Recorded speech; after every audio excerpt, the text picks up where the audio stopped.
नमस्कार. परखड मतमध्ये आपलं स्वागत. आज सुप्रीम कोर्टामध्ये मराठा आरक्षणाच्या अंतिम सुनावणीचा 6वा दिवस होता. अ, महाराष्ट्र शासनातर्फे परमजीत पटवालिया यांनी शुक्रवारी गायकवाड आयोगाच्या अ, अहवालाच्या विरुद्ध जे याचिकाकर्त्यांतर्फे सांगण्यात आलं होतं, अ, त्याच्याविषयी सुरुवात केली होती सांगायला. म्हणजे गायकवाड आयोगाचा अहवाल कसा योग्य याच्याविषयी मांडण्याचं प्रमुख पटवारी काम असावं. तर त्यांनी त्या बाबतीत आज आपलं सुरू केलं. अ, महत्वाचं असं आज, की महाराष्ट्र सरकारतर्फे पटवालिया आणि अ, शेखर नाफडे नावाचे ज्येष्ठ विधिज्ञ या दोघांनी आपली बाजू मांडली. शिवाय याच्या कपिल सिब्बल जे आहेत ज्येष्ठ विधिज्ञ, जे याच्या आधी महाराष्ट्रासाठी आत्तापर्यंत सुप्रीम कोर्टात त्यांनी काम केलं. पण आज त्यांनी झारखंड राज्यातर्फे सुप्रीम कोर्टाला आदेशित केलं. झारखंड राज्याचा पक्ष त्यांनी मांडला. त्याच्याविषयी वेगळा व्हिडिओ करून टाकावा असा मानस, कारण खूप महत्त्वाचे विषय त्याच्यामध्ये आहेत. इंदिरा साहनीच्या केसबाबत, एकंदरीत आरक्षणाबाबत कपिल सिब्बल बोलले. तो व्हिडिओ नंतर करून टाकेन मी. आत्ता असं, की पटवालिया आणि नाफडे ह्यांनी काय सांगितलं कोर्टाला, तर गायकवाड आयोगाच्या कार्यपद्धतीविषयी त्या दिवशी कोर्टाने शंका उपस्थित केली होती.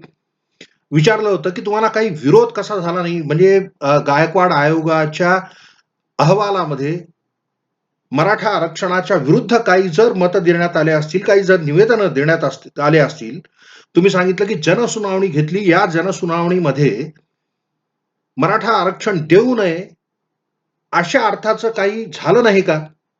कोणीही विरोध प्रदर्शित केला नाही का? त्या मुद्द्यावर आज पटवालिया सांगणार होते. पण त्यांनी सुरुवात केली, की मुंबईमध्ये ही हिअरिंग घेतली नाही, ही सुनावणी घेतली नाही. हे त्यांनी खोडून काढायचा प्रयत्न केला. त्यांनी सांगितलं, की सीबीडी बेलापूर आणि ठाणे या 2 ठिकाणी सुनावणी झाली, पण तिथं योग्य तितके लोकं किंवा ज्यांना अजून हवं आहे, त्यांना मुंबईमधल्या या आयोगाच्या कार्यालयामध्ये सुद्धा काही म निवेदन देण्यासाठी वेळ देण्यात आली. तर कोर्टाने विचारलं, की ह्याच्याविषयीची सूचना लोकांना कशी देण्यात आली? तर म्हणाले, की कलेक्टर मार्फत सूचना दिली. काही प्रसिद्ध वर्तमानपत्रांमध्ये याच्याविषयी सूचना दिली होती. त्याशिवाय समाज माध्यमांमधून सुद्धा अशी सुनावणी होणार आहे. गायकवाड आयोगाच्या सुनावणीबाबत समाज माध्यमांवरही नोटीस देऊ केली होती आणि त्याच्या प्रतिसादामध्ये अनेक लोकांनी निवेदनं दिले. कोर्टाने असं विचारलं, की 90% निवेदनं मराठा समाजाने दिलेत, हे कसं काय? आणि तुम्ही जी इतकी प्रचंड संख्या सांगता, तितके लोकं मावले कसे तिथं? मग असं सांगितलं पटवारी यांनी, की जर 60 लोकांनी एखाद्या निवेदनावर सही केलेली जर असेल, तर ते 60 निवेदनं असं गृहीत धरण्यात आलं आहे.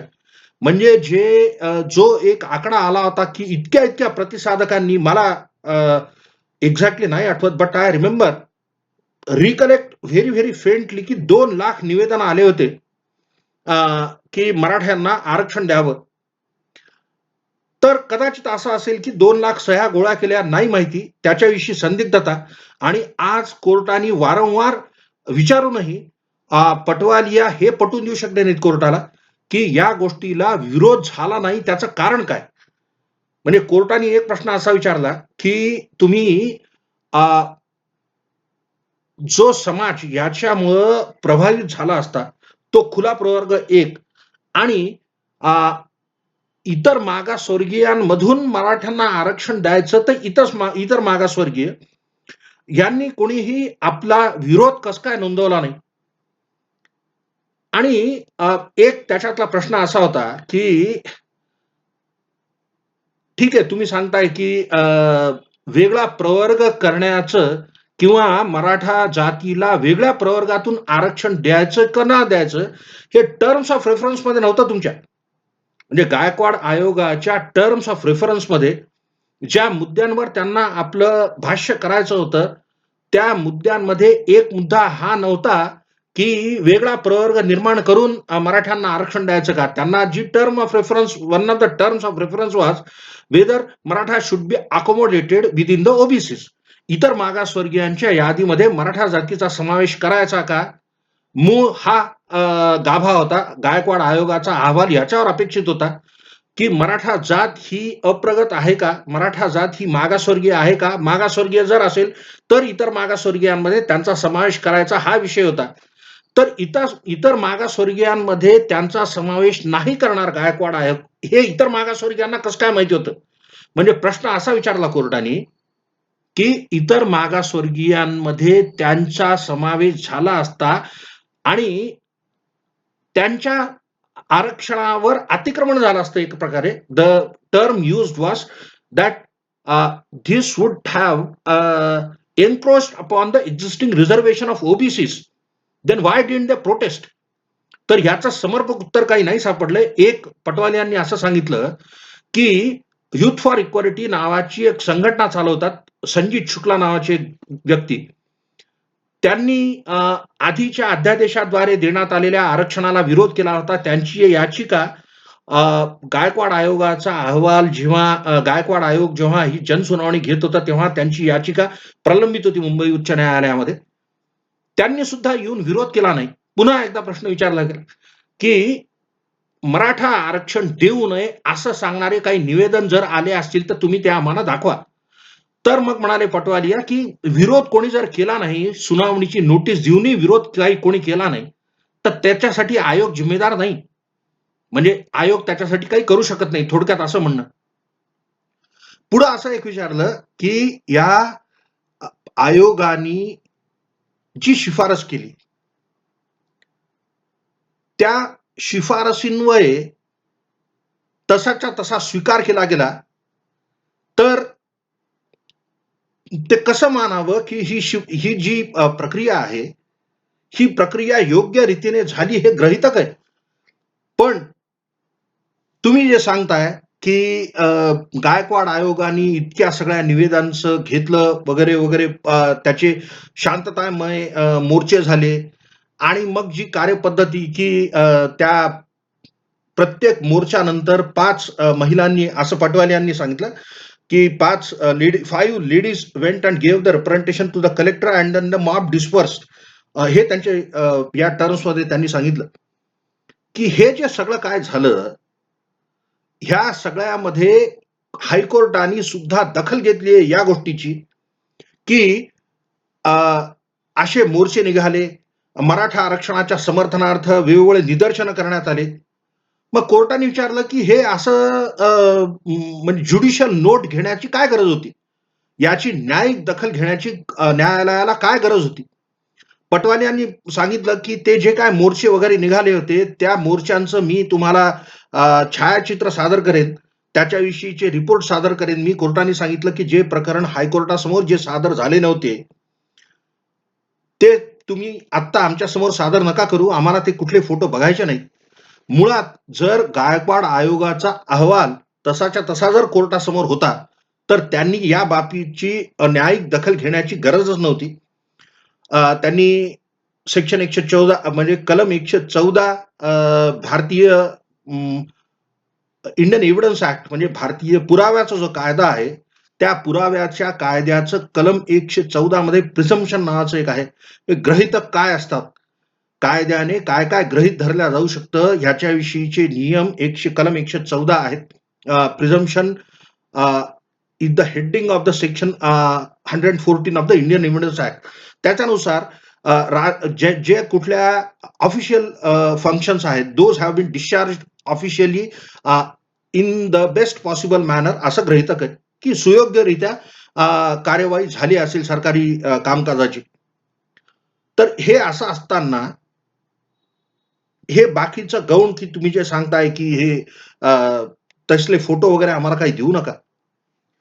हे सांगा. एक प्रश्न अजून विचारण्यात आला कोर्टातर्फे आणि हे फार महत्वाचं आहे, की हे जे ऑब्झर्वेशन आहे कोर्टाचं, की तुम्ही सांगताय, की हे गायकवाड आयोगाच्या अहवालाने हे सांगितलं, की विशेष असाधारण परिस्थिती आहे. ते सांगणारं तुम्ही एक जे उदाहरण दिलं, की फार फ्लंग एरियाजमध्ये ते आहे. इंदिरा साहनीमध्ये एक उल्लेख आहे, की एखादा समुदाय एखादा समाज जर दूरवर्ती क्षेत्रांमध्ये राहत असेल, तर त्याला विशेष असाधारण परिस्थिती म्हणता येते. पण फक्त तसा तो समाज दूरवर्ती भागामध्ये राहतो. फक्त एवढं सांगून नाही चालत. इतरही 2 गोष्टी सांगाव्या लागतात, की त्यांची विशेष परिस्थिती, त्यांची राहणी-सहाणी वेगळी आहे आणि दूरवर्ती क्षेत्रात राहत असल्यामुळे त्यांचा विकास झाला नाही. ते समाजाच्या मुख्य प्रवाहापासून वेगळे राहिले, हे सिद्ध करावं लागणार तुम्हाला. तर कोर्टाला हे म्हणायचं होतं, की विशेष असाधारण परिस्थिती जी आहे, ती तुम्ही कशाच्याद्वारे गृहीत धरली ते सांगा. मग पटवाल यांनी असं सांगितलं, की मराठा मराठा जातीची लोकसंख्येमधली टक्केवारी जी आहे ती 30 गृहीत धरली. त्यांनी काही आकडे सांगितले ज्याच्यावरून हे केलेलं आहे. निष्कर्ष हा काढला. That was considered to be extrapolation according to the court that was extrapolation म्हणजे कयास मांडलेला आहे तो. गणित करून कयास मांडलेला आहे. काही आकडेमोड करून आणि तो जो कयास आहे तो कयास आमच्यावर बांधील नाही तरी पण हे जर गृहीत धरलं की 30% आहे. मग ह्यांनी असं सांगितलं की पटवाल यांनी 30% आहे असं गृहीत धरून अस्तित्वात असलेल्या कोट्यामध्ये ह्या लोकांचा समावेश करायचा तर इट वुड हॅव बीन डिझास्ट्रस असं त्यांनी एक शब्दप्रयोग केला. कॅटास्ट्रॉफिक की खूपच सगळ्यांवर अन्याय झाला असता आणि त्याच्यामुळं खूप गंभीर परिस्थिती निर्माण झाली असती. अस्तित्वात असलेल्या कोट्यामध्ये यांचा समावेश जर करायचा म्हणजे इतर मागासवर्गीयांमध्ये मराठा जातीचा जर समावेश करायचा तर खूप आपत परिस्थिती निर्माण झाली असती आणि त्याच्यामुळं यांना वेगळा टक्का जी मर्यादा आहे इंदिरा साहनीमध्ये घालून दिलेली त्या मर्यादेचा भंग करून सुद्धा यांना आरक्षण देण्यासारखी परिस्थिती याच्यासाठी होती की लोकसंख्या खूप जास्ती आणि त्या मानाने आरक्षणाची टक्केवारी खूप कमी. पुढं असं एक त्यांना विचारण्यात आलं की हे जे तुम्ही सगळं सांगताय ह्याच्यावरून आम्हाला काय नाही पटत.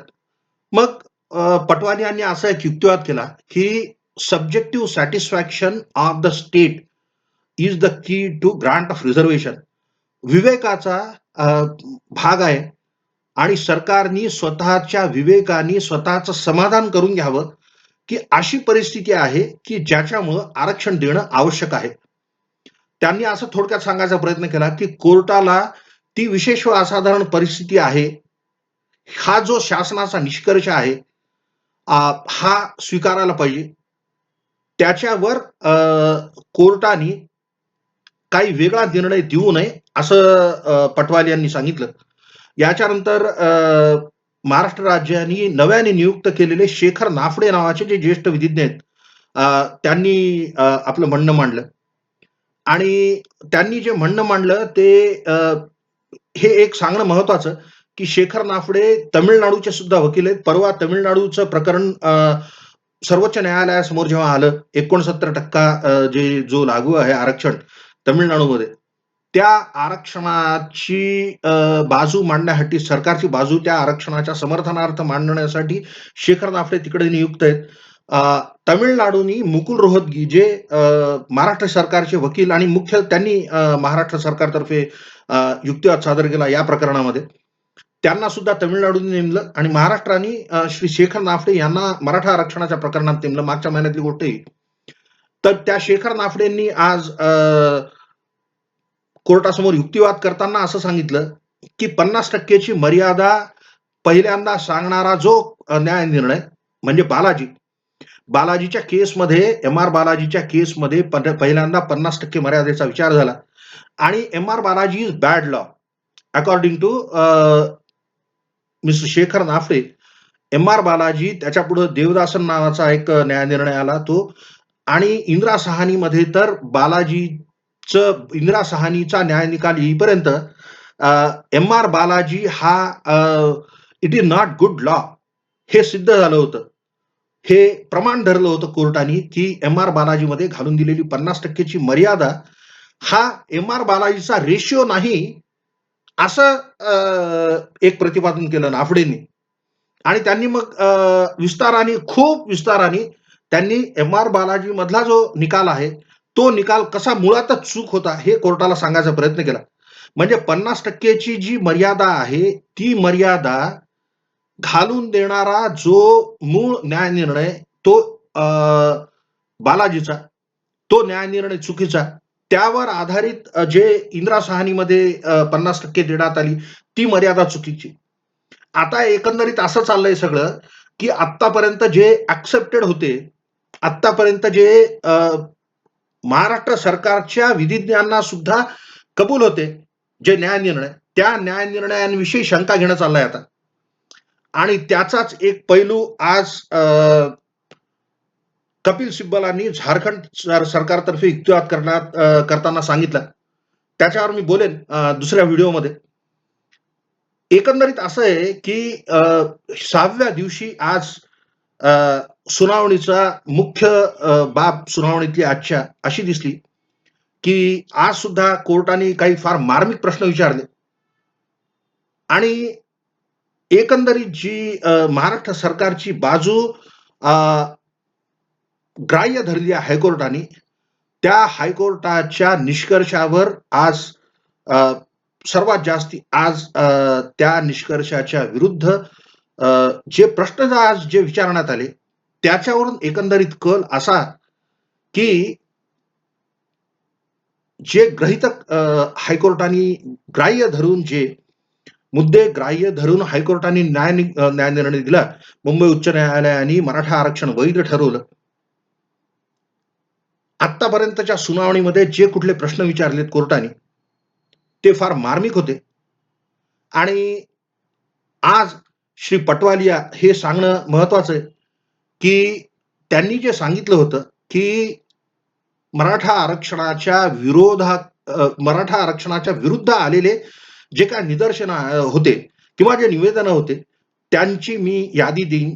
ती काही त्यांनी सादर केली नाही. पण आज एक सांगितलं, की एक जुने जे अहवाल होते, मागासवर्गीय आयोगांचे जुने अहवाल, ते मागासवर्गीय आयोगांचे जुन्या अहवालामध्ये काय त्रुटी होती, हे सांगणारा एक तक्ता गायकवाड आयोगाच्या अहवालामध्ये आहे. गायकवाड आयोगाचे जे मुख्य सदस्य श्री एम.बी. गायकवाड, माजी न्यायमूर्ती, ह्यांनी पद भूषवलेले न्यायमूर्ती राहिलेले आहेत. त्यांनी जुन्या मागासवर्गीय आयोगांचा विचार केला आणि ते कसे कुठं-कुठं चुकले त्याच्याविषयी एक तक्ता तयार केला. एक प्रश्नचिन्ह उपस्थित केला गेला होता. असं पटवाले यांनी कोर्टासमोर सांगितलं, की एक आभास असा निर्माण केला गेला, की मराठा बहुल ह्या आयोगाची रचना होती. तर त्यांनी एक उदाहरण दिलं, हे त्यांच्या तोंडी, की मला हे सांगणं संयुक्तिक वाटत नाही, तरी पण सांगणं, असं पटवालिया म्हणाले. It is a bit embarrassing for me, but I have to state this, असं म्हणून त्यांनी सांगितलं, की चंद्रशेखर देशपांडे नावाचे एक कोणी या आयोगाचे सदस्य होते आणि त्यांनी एम.ए. सोशिओलॉजीमध्ये केलेलं आहे. समाजशास्त्रामध्ये त्यांनी पदव्युत्तर शिक्षण घेतलेलं आहे. ते सुद्धा आयोगाचे सदस्य होते, हे सांगण्यासाठी, की मराठा सोडून इतर काही लोक सुद्धा या आयोगाच्या आयोगाचे सदस्य होते. आणि म्हणून आयोगाचा जो अहवाल आहे तो सुयोग्य आहे. तो आहे तसा स्वीकारावा. आयोगाने केलेल्या शिफारसीनुसार देऊ केलेलं जे आरक्षण आहे, ते आरक्षण सरकारने स्वतःच्या विवेकाने दिलेलं आहे. स्वतःचं समाधान जेव्हा सरकारचं झालं, की अशी परिस्थिती आहे विशेष असाधारण, की इंदिरा साहनीच्या न्यायनिर्णयामध्ये जे अनुसूत आहे, की 50% ची मर्यादा, त्या 50% मर्यादेचा भंग करू नये. पण विशेष असाधारण परिस्थितीमध्ये त्या 50% मर्यादेचा भंग करता येतो. ते तशी परिस्थिती आहे असं जेव्हा राज्य सरकारचं समाधान झालं, तेव्हा राज्य सरकारच्या दोन्ही सभागृहांनी एकमुखाने तो ठराव पारित केला. ते जे काय विधेयक जे होतं ते पारित करून त्याचं कायद्यात रूपांतर करण्यात आलं. आणि त्याच्यामुळं कोर्टाने आता तो जो कायदा आहे तो वैध रीतीने संमत करण्यात आला. गायकवाड आयोगाच्या अहवालाविषयी किंतु न्यायालयाने मनात बाळगू नये असं त्यांनी सांगितलं. शेखर नाफडेंचं जे काय होतं आज जे सबमिशन्स त्यांनी वेगवेगळ्या अंगांनी 102व्या घटना दुरुस्तीबद्दल सुद्धा सांगितलं. राज्य सरकारचे जे अधिकार काढून घेण्यात आलेले आहेत, असं एक आभास आहे, तसं नाही. त्यांचं म्हणणं की 102व्या घटना दुरुस्तीमुळं राज्य सरकारच्या आरक्षण देण्याच्या अधिकारांवर कुठलीही गदा आलेली नाही. त्यांचं हेही म्हणणं की अनुच्छेद 15(4) व 16(4) मध्ये जे अधिकार राज्य सरकारांना देण्यात आले, त्या राज्य सरकारच्या अधिकारांचा वापर करूनच मराठा आरक्षण देऊ करण्यात आलं. आणि अ, एकंदरीत हे जे अपील आहेत, हे अपील फेटाळण्यायोग्य आहेत. तर दुसरा एक व्हिडिओ करून टाकेन म्हणतोय, की तो त्याच्यामध्ये जे सांगण्यात आलं, त्याच्यामध्ये आरक्षणाच्या एकूण धोरणाविषयी, आरक्षणाच्या आवश्यकतेविषयी सुद्धा आज श्री कपिल सिब्बल बोलले. आपण हे ऐकून घेतलं, धन्यवाद. आजचं जे प्रकरण होतं ते मूळ म्हणजे आधी राज्य सरकारच्या वतीने जे 2 वकिलांनी जे केलं, त्याच्याने कदाचित आता महाराष्ट्र राज्य सरकारचं म्हणणं जे आहे ते संपलं असावं. आता इथून पुढे कार्यक्रम असा आहे, की हरियाणाचे तर्फे जे वकील आहेत, म्हणजे हरियाणाचं प्रकरण का, की हरियाणाचं प्रकरण टॅग करण्यात आलेलं आहे. मराठा आरक्षणाच्या प्रकरणाबरोबर हरियाणा आणि बहुधा छत्तीसगड. ह्या 2 वकिलांना ऐकल्यानंतर इतर जे ह्याच्यामधले रिस्पॉन्डंट्स आहेत, म्हणजे मुंबई उच्च न्यायालयासमोर मराठा आरक्षणाच्या समर्थनार्थ ज्या लोकांनी हस्तक्षेप केला होता मुंबई हायकोर्टामध्ये, त्या लोकांचं म्हणणं ह्याच्यानंतर कोर्ट ऐकून घेईल आणि त्याच्यानंतर राज्य सरकारचं म्हणणं आणि त्याच्यानंतर हस्तक्षेप याचिकाकर्ते सुप्रीम कोर्टात ज्यांनी हस्तक्षेप सादर केलेले आहेत मराठा आरक्षणाच्या विरुद्ध किंवा मराठा आरक्षणाच्या समर्थनार्थ, त्यांच्यासाठी एक वेगळा दिवस दिलेला आहे. तर येत्या आठवड्यात हे प्रकरण सुनावणी संपेल असं चित्र आहे आणि एक दिवस त्याच्यानंतर अपिलार्थींना, म्हणजे जे मराठा आरक्षणाचे विरोधक आहेत, त्यांना रिजॉइंडर द्यायला, त्यांना मराठा आरक्षणाच्या समर्थनार्थ अनेकांनी मांडलेल्या भूमिकांवर काही जर भाष्य करायचंय, तर त्याच्यासाठी एक दिवस ठेवलेला आहे. लवकरच मराठा आरक्षणाची सुनावणी संपेल आणि त्यानंतर शक्य तितक्या लवकर मराठा आरक्षणाचा अंतिम निकाल येईल अशी आशा आहे. पुन्हा एकदा सांगतो, की अजून एक व्हिडिओ करून टाकणं आहे मला. तो व्हिडिओ त्याच्या म्हणजे कपिल सिब्बलांनी जे आज आरक्षणाच्या समर्थनार्थ जे हरियाणा सरकारतर्फे त्यांनी जे प्रतिपादन केलं, त्याच्याविषयी पुढच्या व्हिडिओत बोलेन. आपण हे ऐकून घेतलं. धन्यवाद. मी ॲडव्होकेट श्रीरंग चौधरी, परखड मतसाठी.